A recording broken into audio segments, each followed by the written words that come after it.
Back at the Shared Universe Studios on the Jersey Shore. Hey, what's going on? I'm Rob Beckenpour. This is the A Game, and I specifically decided to sport. I got to get the right corner. My staff shirt for Jersey's Rad Radio 95.9 The Rat, because there's a lot of ties to the Rat in this because of my guest, who, by the way, her manager and management team is one of my good friends and coworkers, Christopher the Minister, who will be mentioned a couple more times during this broadcast. But the main reason Devon is here, she had one of my favorite songs of 2023. She has an EP coming out later this month. She's also got some great things like South by Southwest coming up, and we'll talk a little Gibson guitar while she's here, because she is somebody who does play guitar, and I'm hearing a delay in my headphones. There we go. Thank you very much. Devon Thompson, welcome to Live, and thanks for coming on. How's it going? It's going okay, like anything else. Technology has a way of just kind of... I know. There's always some issue that happens. Yeah. I mean, think about it. I'm sure you've done a live show where it's like in the middle of it, it's like, oh, great. Okay. And then got to kind of play with the audience and kind of go, hey, by the way, these things do happen on occasion. Always. Yeah. Literally happened at my last show. So yeah. Oh God. You got to tell me to make me feel better. What happened? Well, it was more so when we started during sound check, it sounded great. And then when we played, it was so loud. Like the guitar was so louder than it's ever been. And I was oh my God, that's so loud. And I had to adjust my playing. And then it's like, sorry guys, guitar's really loud. And they're like, yeah, it is. Yeah, it does happen. And these are the things you've learned. I mean, you've been doing this. I mean, you've been playing music for a long time, but doing the live thing, you've been doing it for quite some time now. So you kind of know what can happen and what can't happen with all this. And you just hope that if it's going to happen, don't happen on a big gig, Yeah, it always does somehow. It's so annoying. Yeah. Looking into the background of you, I found something very interesting in an interview you did for a publication in LA, and it rang true with me because I am somebody growing up who dealt with bullying, and you dealt with this, and I find it almost incredible that it's like you were bullied because you're playing music, and I just why? I don't understand that. First I don't know. Yeah, I don't. I wish I could tell you. I think I was honestly at the wrong place at the wrong time, because I think musicians were not when I was in middle school was the biggest time when I was bullied for music. I feel like we were too young and musicians were just not cool. Right. You know what I mean? But then high school, when I joined a band and all the underground rock, alternative indie scene in LA was big. That was cool. But then I was hated on by a bunch of chicks for doing that. I don't even know. Right. But it's made me so tired of it's made me so tired of it and so tired of people. Honestly, it really has. But in a sense, music should have been the escape, but in a sense, it was the trigger, which it had to be difficult to deal with. Yeah, I hated it. I quit. Actually, I quit in ninth grade. I quit my first year of high school after the bullying from music in middle school, which led me to leave the school I was at, which was an art school for a bunch of rich kids whose parents, mommies and daddies, are movie stars and rock stars, by the way, which is insane to me. I was on a scholarship there, and I left that school, and then I quit, and I was like, I do not do music. When I was new to the school, I was like, I don't do that. And then I kind of found myself again there, and it was inevitable. Yeah. I mean, so in a sense, does that experience kind of play into maybe some of the angst that's in your music? Yeah. Oh yeah. It's a big theme. And I'll move past it eventually. I think I already am. But it definitely is a theme, a big theme, I think. Oh, no doubt. I mean, you are merging this dark ethereal side with a melodic side that creates such power. And then on top of this, you're playing guitar and ripping. So it's like I say to people when I talk about you, badass comes to mind. Major badass, because you're like the triple threat. You have found a way to find your voice, play guitar, which I do want to get into that. And on top of this, make something a little dark seem accessible. I mean, you'll get into the lyrics, but then you hear the music and you're hooked in. That's what So Close did for me. It was like this beautiful melodic song, and I'm sitting there going, well, Amy Mann and Veruca Salt had a child. Oh my God. Yeah. I could see that, actually. Yeah. And it just works. I mean, but yet I look at a song that's so close and it's like, this is dark. This is kind of dark. Yeah, it's very. How do you go there? I mean, in your mind, I mean, how when you look back on it, like, yeah, how did I go there? I think that song happened in Nashville when I was over there. And my primary co-writer and I are very similar. I think we're both just kind of like, I think we're just both kind of dark, like hedonistic characters. So very easy for us to go there. It's like second nature. Okay. It does not take effort to go there at all for me, because I have those like, you know, motifs like in my life all the time. So, and so does he. So I think it's very easy for us. But that song is very cool and very special. It happened all in Nashville and it was super, super cool. It's definitely a cool song. It's definitely one where the guitar riff on top of everything else makes the song. And I wrote that. Yeah, I wrote that cool riff and over there. It was easy. That thing gets stuck in your head. And I was telling your manager, Minister, about that, and he's just like going, no, that is a key part of the song. And if it wasn't in it, it probably wouldn't be as great as it is. Yeah, when we were writing that chorus, I was like, there has to be like there has to be like a tagline thing there. Like there has to be something. And then that's when I like dropped it in there. And I was like playing around and I just played it. And they were like, oh, that sounds good. You should put that in there. You know what I mean? It works. And this would be the perfect time to give everybody a little bit of sample. It is a part of your new EP, which is called Skin, coming out at the end of the month. This is one of my favorite songs of 2023. So please indulge yourself. Listen very carefully. Chris, get the video ready. I got you. You got it? All right, cool. It is time to listen to this. This is Devon Thompson. This is So Close on the A Game. Check it out.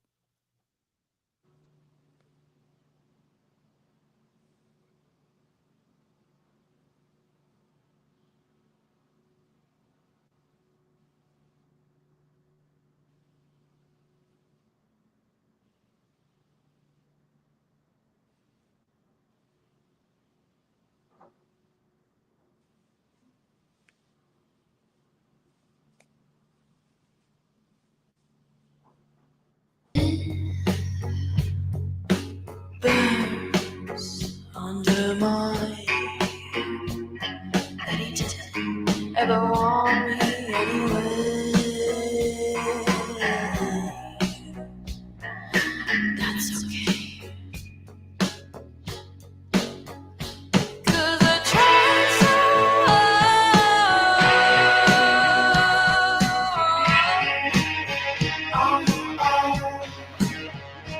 And I fought for so long.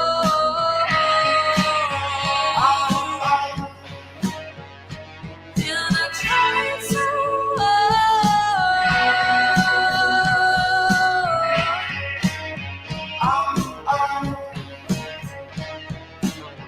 I got what I wanted, nothing more. Crimson, sweet melodies, buried in the ashes, eternal, sweet. Yeah, it's gone cold. The flowers in the garden make a headstone in your memory.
close.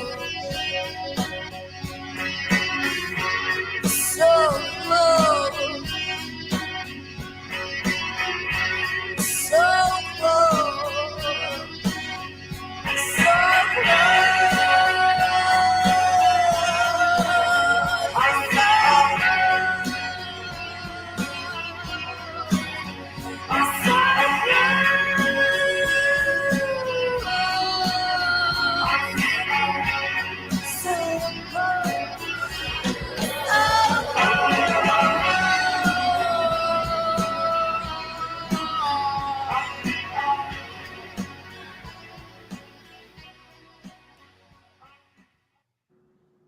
And with that, we have a happening. That's what you gotta like about the video. It ends up really nice, and it perfectly describes the song too. I mean, I killed him, but he came back to life. Oh my god! Yeah, it's kind of open to interpretation. It's kind of whatever you want it to be. Well, I think that's the key with a video too. It's when you create the imagery and let the audience kind of decide how this is going to go. And I get the feeling you're kind of new to the video thing with all this. So when you were shooting that, I mean, was there any trepidation? You're kind of going, well, wait a minute. I like how this goes. This is going to let people, like you said, think about it. Well, definitely not new to the video thing. I've been shooting music videos since I was like 10 years old. Yeah, technology. Stupid. Long time. I was making music videos for my music since I was 10. Like my first music video came out when I was 10. So like I have been doing this for a really long time. However, I do think that my music video concepts have not become so, I guess you could say, outlandish and creative until, this past year. But you also understand, if you've been doing this since 10, you understand the importance in a sense of how to promote your music through the video, through YouTube and other avenues. Yeah. That's an advantage. That's a definite advantage. That means you're very savvy. Not every artist is going to be that savvy to understand all the intricacies that are going on. Yeah, it's all trial and error, I really think. I'm still learning, figuring everything out. Oh, absolutely. I think we all are. Whatever we do as artists, whether it's music, acting, broadcasting, whatever the case may be, we're always going to be able to learn something in this whole process, which is I think a good thing. Absolutely. Yeah. Devon Thompson's here on the A Game. She is a talented guitarist as well as singer-songwriter. And I found this quote by you. I gotta read this because I think this says a lot about women and guitar playing. Because as you said, you don't see a lot of female guitar players because it is so stigmatized and they get bashed on. Yeah. Kind of sad, but kind of true. I mean, unless I think unless you're in the elite category. Yes. I mean, if you talk about like girls who are like obviously really, really, really good, like shredders, like we're not talking about that. It's very clear. But we're talking about the intricacies of being a good guitar player, period. There's more things that just go into being a shredder. I really don't think, like, honestly, you can teach someone to shred. You can teach someone feel, and you can't teach someone, like, you can't teach someone feel or musicality or, like, even rhythm. Right. Like, just has something really cool. Like, you can't teach that. I think that comes from within, and it's not for everyone. So I think that and that's a big thing to do with, like, people are like, oh, you're a Gibson artist, you're not even that good, you don't shred. I'm like, that's not the point of guitar playing. That's not the point of guitar playing. And what I do, I'm a songwriter and I'm like a music maker. I'm not a guitarist, period. I'm not a session player. I'm an artist. Right.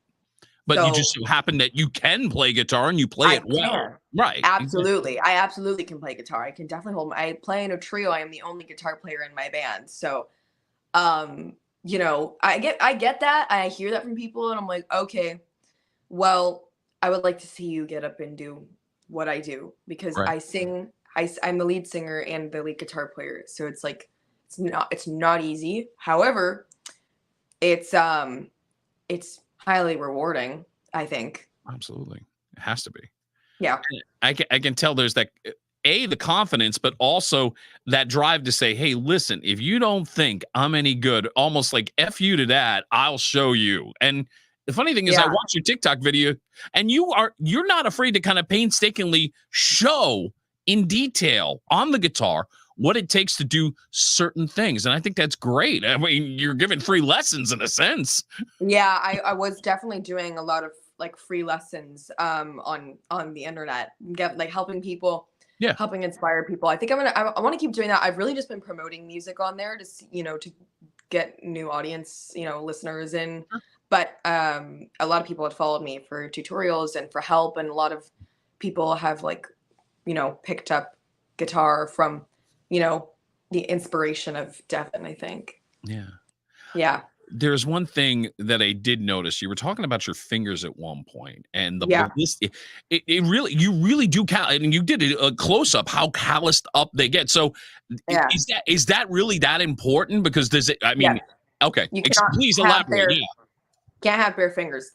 If I started playing on, this is my right hand. Right. This is my strumming hand. This is my left hand. It's scary. You can't, oh my God, it's inverted. You can't see it. Yeah. Okay, but it's there literally, like if I put this on a hot pan, you wouldn't feel it. I wouldn't feel it. If I put this, it would burn immediately. Wow. Like this is like there, it's rock solid at the tip, and it's indented also. You can there's a divot in my fingers now. It's not like smooth. It's literally, it's like that dip and then straight. And pretty much all of them because of the guitar playing. Yeah. Obviously, sometimes you don't think about these kind of things. I don't anymore. Okay, now it's just second nature. It's like, hey, it's in my hand. All right, no big deal. Yeah, my fingers don't hurt anymore ever. Right. Like the only time they hurt is if I play a over 2 hour set on acoustic guitar, with a lot of bar chords. Then it starts to hurt at the end. I can feel it, but my fingers do not hurt ever, no matter how long I'm playing electric guitar for. You mentioned acoustic guitar. Does your songwriting process start with the acoustic guitar? Yeah, always. Yeah. Always. Not everybody does that. I'd say most artists do, but that's why I had to ask. Not every artist is going to go to the acoustic guitar to kind of create what you're going to create. Yeah, I mean, it's opinion based, and my opinion is that if it can't be played on an instrument, then it's not I just don't think it is. I really think the best songs of all time are started on a piano or a guitar or even just vocally. I think that if you can't, and even if it's done a cappella, if you can't interpret it and it doesn't sound real on an instrument, I don't know. I'm a songwriter. It's hard to see it done any other way, but there are ways it's electronically done. It's just not my realm. Chris, I do have a video of Devon playing acoustic guitar. So if we can get that up there, just to give a little sample of, just a little sample of the process. And she shares a lot of this through her social media. So if you're liking the music, please follow her on Instagram and TikTok for sure. Get that going here. This is from Instagram. Let's see. Oh, yeah. No volume? No volume? How dare you? How dare they? No. Click on it. Yeah. Say let's talk in dirty. It breaks my back when you ask.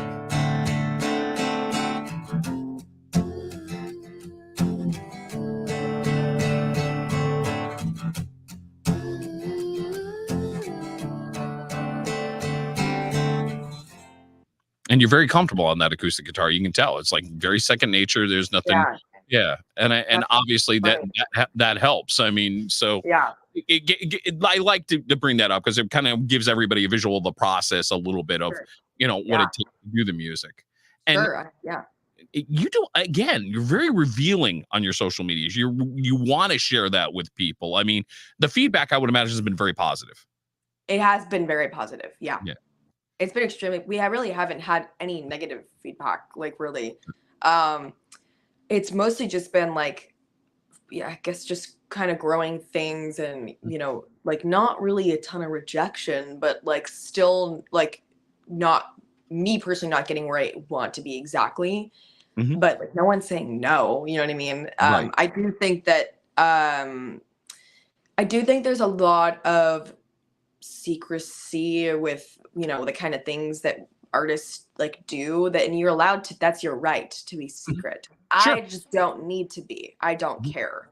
I have my own personal things I don't share on there. No, of But course. I share a lot on there because other people suffer and other people struggle. And I think that it's important.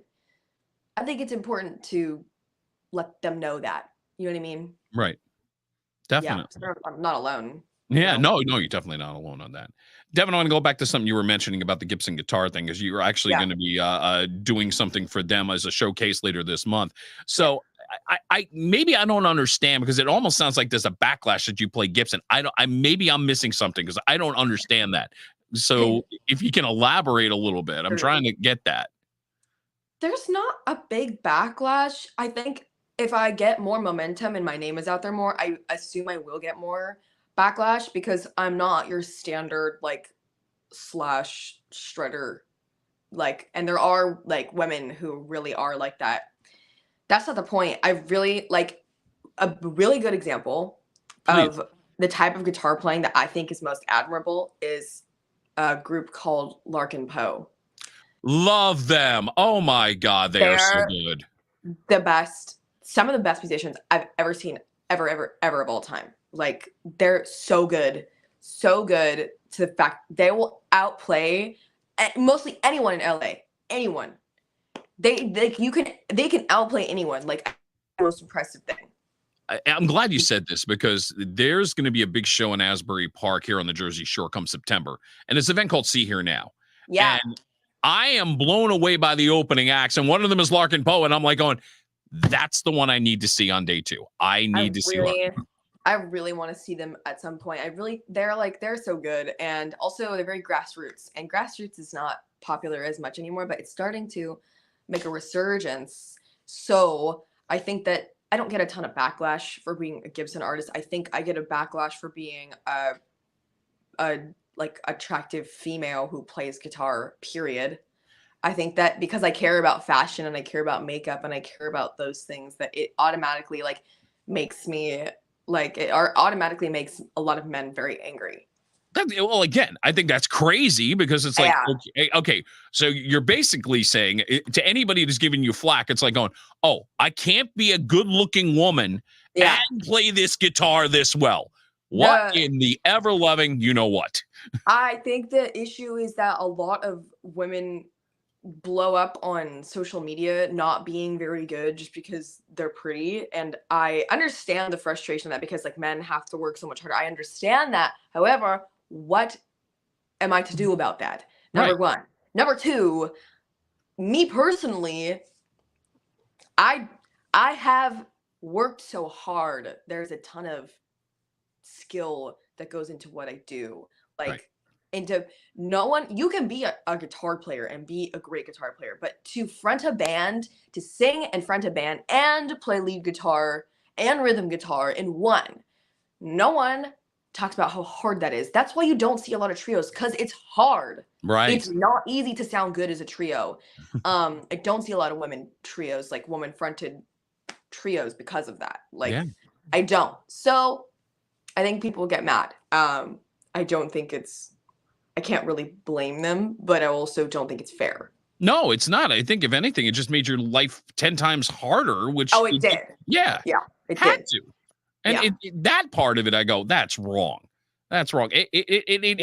Again, my problem is it shouldn't be a guy versus a girl thing, but again, it just has happened in the history of rock and roll. That's why, you know, when like some guys are confused, they're like, why do women get all this attention now? Why, blah, blah. I'm like, well, we didn't have before. We literally were paid less, like couldn't vote, like literally. That's there's a reason why this is here now. But mostly what I'd say is that like about Gibson does see something more in me than just a guitar player. Like, thank you, and I'm glad you're bringing out that point. Exactly, they wouldn't I'm be not just a guitar player. Right. They wouldn't be behind you. Yeah, if they didn't think you didn't think you had the goods. They support the songs. They support the music that I write. So they put out, you know, they promote me, and they're doing a campaign on me. I'm one of their 18 Spotlight Artists of the Year. Nice. And everyone on the Spotlight makes music. And I think that that's important. So I'm one of their, you know, I'm like their youngest female songwriter that's like with them right now. And a lot of people are like, you're Gibson. guitar, like you're not that good. I'm like, well, first of all, I am a good guitar player. Second of all, I am not just a guitar player. Like Right. I am so much more than that. Absolutely. And that's the main reason why I will tell everybody. And by the way, Chris, as you go into the photos, there is that go up, stop, hit. Thank you.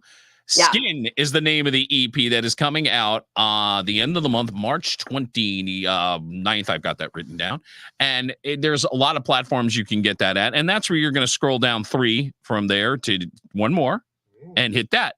So this way I can tell everybody you could get the pre-sales through Apple Music, through Amazon, through Spotify, even through YouTube. So it's all there for you. You're going to enjoy the music. We'll do one more video from Devon when we wrap up on this.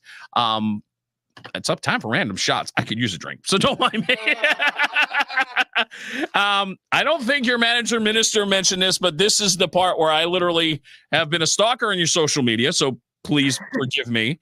And That's okay. and based on what I've been able to learn, I formulated a few questions. So thank you again for coming on, by the way. Cheers. Yes, cheers. That looks good. It's Okay. No, it's not bad. I should explain. This is what they had in the studio. I've been wanting to try the dough ball bourbon, or excuse me. Yeah, the dough ball whiskey. Thank you. Yeah. Whiskey. Yes, it's definitely whiskey. And I'm like going, it goes down smooth, but then you just get this hit of cookie dough and you're like, whoa. Yeah. The whiskey itself is actually really nice. It's too much cookie dough, believe it or not. That's funny. All right, random shots with Devon Thompson. Okay, I know you are very involved in social media, but if you had to get rid of one platform of social media, if you had to choose between Pinterest and TikTok, which one do you get rid of? Oh, I would get rid of Pinterest. I love Pinterest because I love to make mood boards on them, but I do not use it as much. I love TikTok. I think it's so funny. I see the best stuff on there, and I get to promote my music, so definitely Pinterest. Yeah.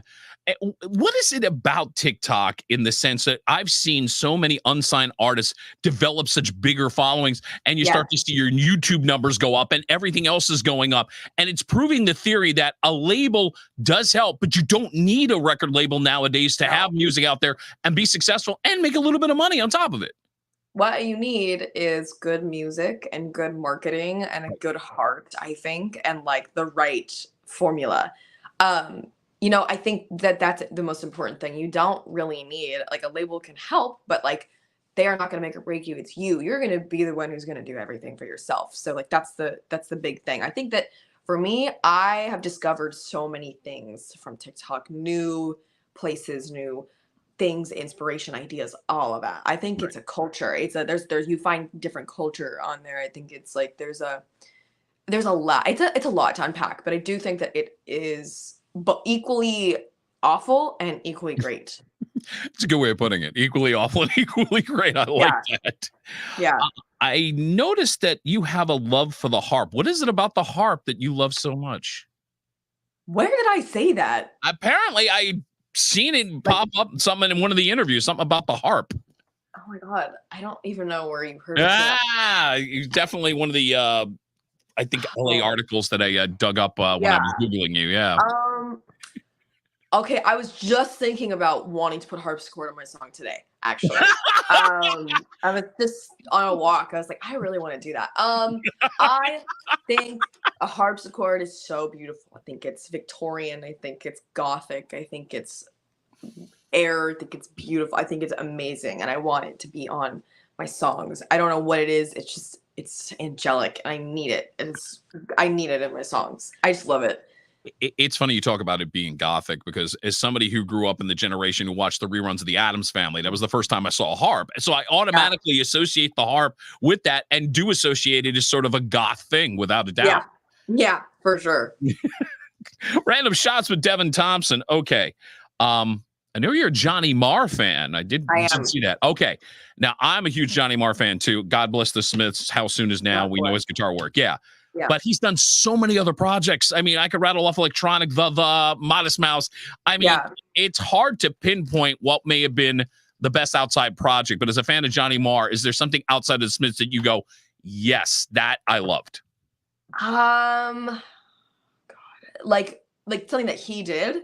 Yeah, whether it's solo, whether it's with Modest Mouse, or one of those side things that he's done, because he's done so many of them.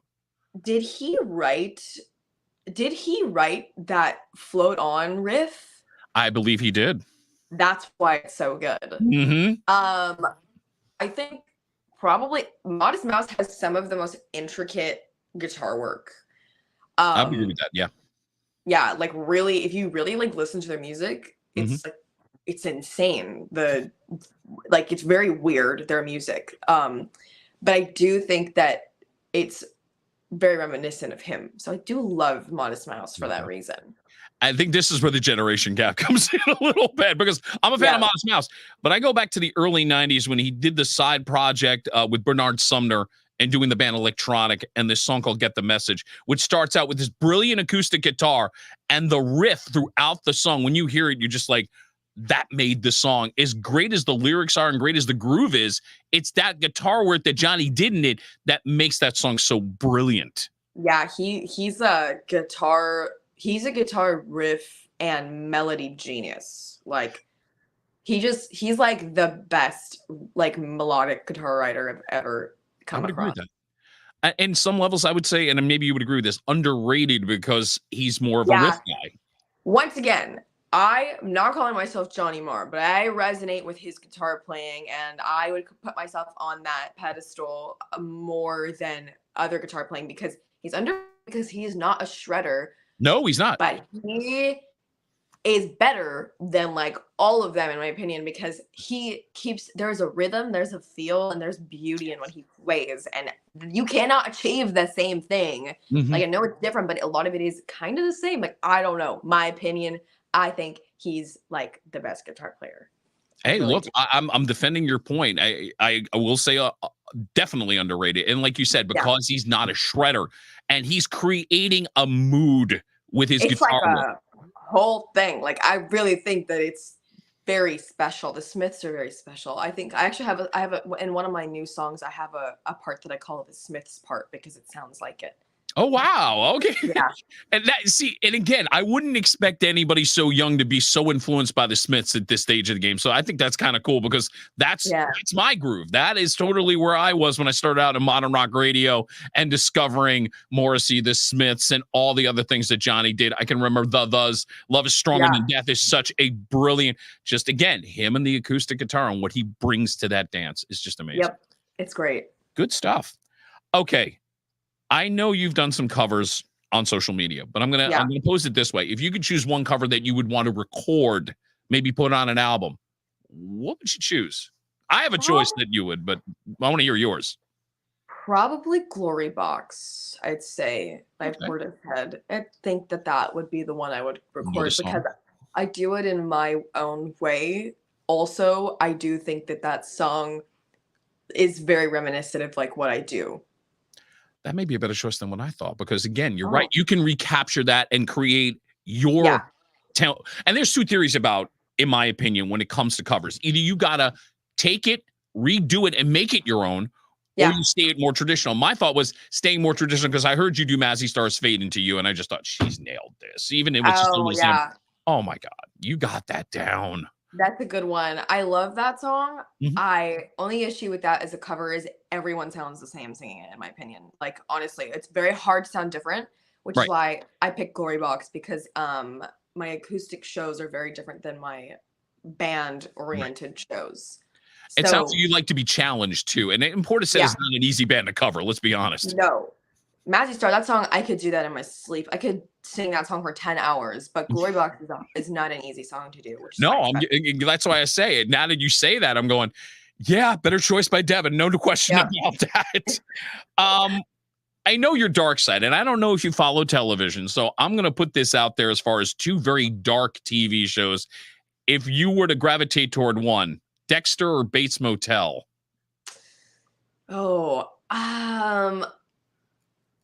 Dexter or I watched a little bit of is Dexter. That's where he. What does he do again? I know that show. He's the serial killer from Miami. Yeah. Okay. Probably I don't know. Probably Bates Motel. It just reminds me of Hitchcock, and I love Alfred Hitchcock. There you go. No, So. I was a huge fan of Dexter, so I was wondering maybe she's seen this. I don't know, but if you get a chance, you definitely got to get into it. At least binge it a little bit. I think you'll get wrapped up in it. My friends really like it, and I do know he's the serial killer that hunts other serial killers, right? You got it.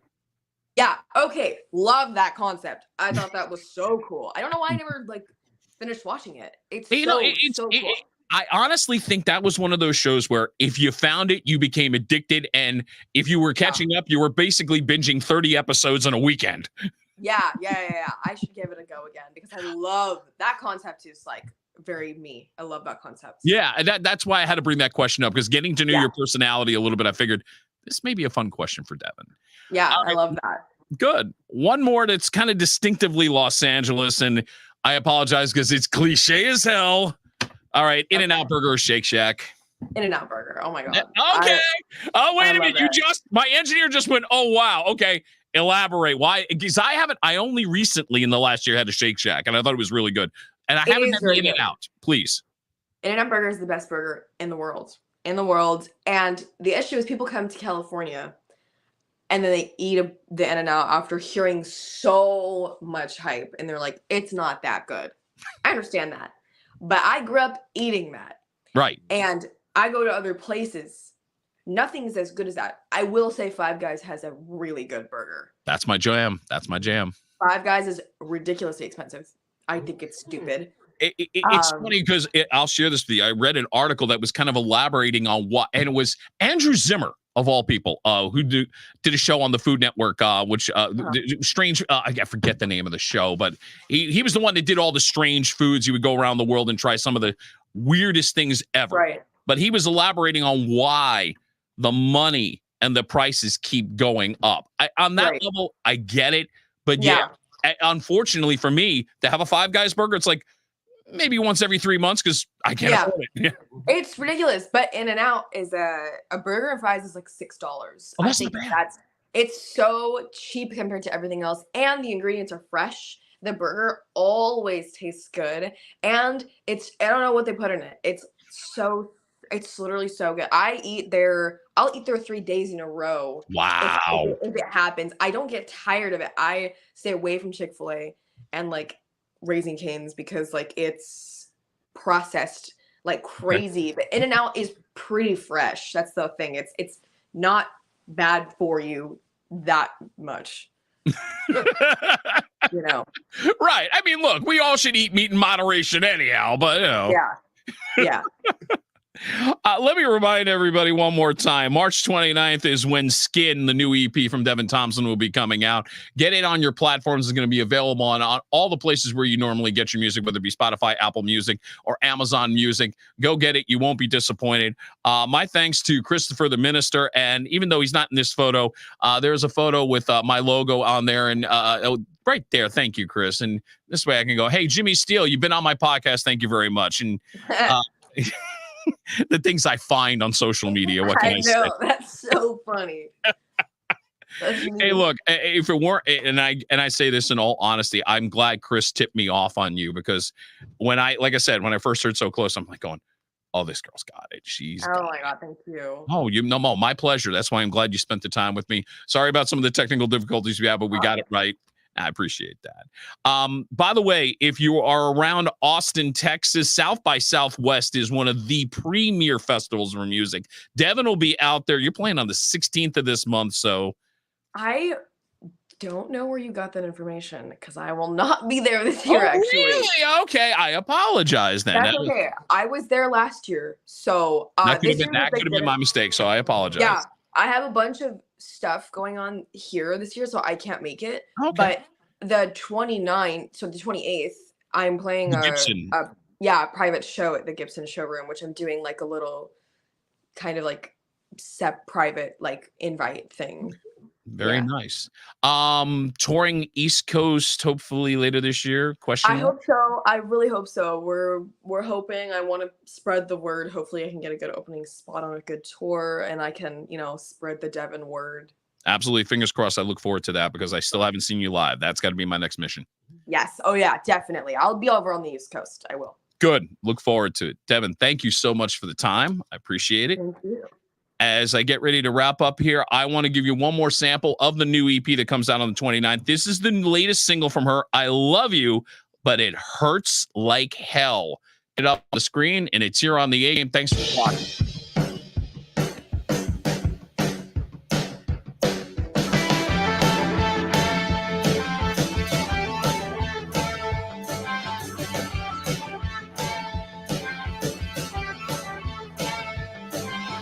Never found the right time. Never knew the right things. I love you and it hurts like hell. No, you didn't mean it, but I can't just forget it. I love you and it hurts like hell. Sorry, I've gone now.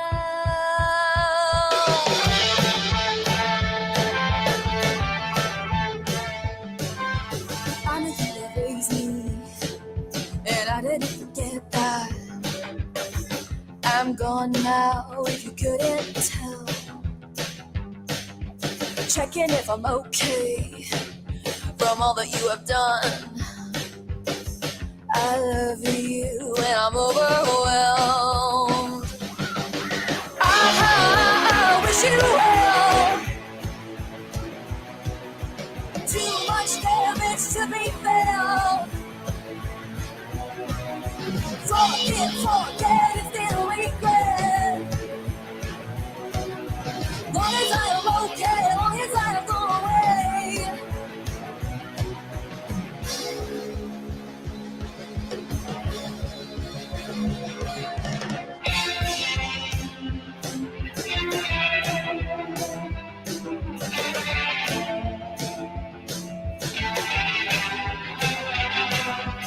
I don't wanna blame you.